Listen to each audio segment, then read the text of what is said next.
अगर यूं कहा जाए तो 2020 में सारे बेड अपडेट और न्यूज आते रहे, चाहे वो कोरोना वायरस का हो या भारत और चीन के गलवान घाटी में हमारे 20 जवान शहीद हो। लेकिन फाइनली आज का जो डेट है वो काफी ही गुड न्यूज है। जी हाँ, जैसा कि अभी तक आप सुनते आ रहे हैं कि टिकटॉक के साथ में पूरे 59 चाइनीज ऐप को भारत सरकार ने बैन कर दिया। ये बिल्कुल सही है।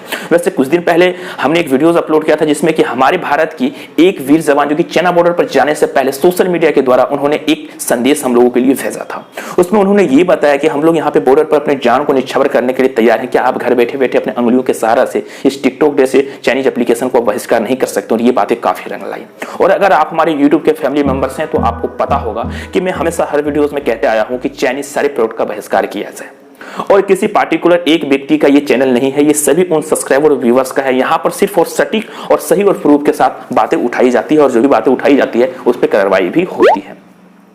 तो भारत सरकार ने इस तरह की चाइनीज सभी एप्लीकेशन को बैन करके बहुत ही अच्छी कदम उठाई, क्योंकि मैं आपको बता दूं कि जिस तरह से 2019 में पाकिस्तान के लिए भारत एयर स्ट्राइक और सर्जिकल स्ट्राइक की थी, कहीं ना कहीं उसी ढंग से देखा जाए तो चाइना पर भी ये एक एयर स्ट्राइक हुआ है। लेकिन इस एयर स्ट्राइक का नाम हम लोग देंगे डिजिटल एयर स्ट्राइक, क्योंकि ये डिजिटल के कार्य में काम कर रही थी चाइना और उनके सारे प्रोडक्ट भारत से अच्छे खासे इनकम भी कर रहे थे। तो सिर्फ इनकम ही नहीं बल्कि भारत में जो है उसका जो एप्लीकेशन का यूज किया रहा था, चाइना उसका मिसयूज कर रहा था और आपके सारी डाटा को लीक कर रहा था, प्राइवेसी को आपका वो कैचअप कर रहा था।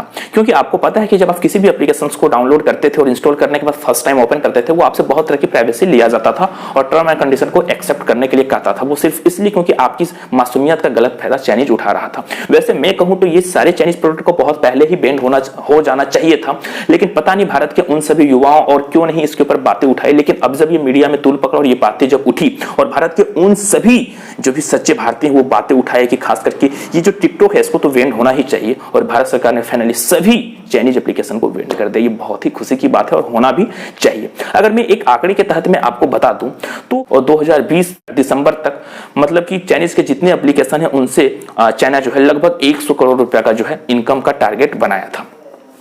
तो पूरे विश्व का जो 35% रेवेन्यू है वो सिर्फ भारत से चाइना लेता है, और इस पैसा का वो जो है लेके और वो खास करके भारत के साथ ही मिसयूज करता है और इसका जो है गलत उपयोग करता है, जैसा कि आप देख पा रहे हैं। लेकिन मैं आपको बता दूं कि ये भारत सरकार सिर्फ 59 एप्लीकेशन को बैन करने से चाइना का यहीं पर सॉल्यूशन खत्म नहीं हो जाता है, बल्कि यहां से स्टार्ट होती है। और मैं आपको बता दूं कि अभी तक चाइना जहां तक बॉर्डर को ले पाया वो तो खैर उसकी बात है, लेकिन अब के बाद में भारत सरकार ये साफ कही है कि हाफ इंची तक भी चाइना हमारे बॉर्डर में नहीं आ सकता, अगर आएगा तो सिर्फ गला उतरेगा।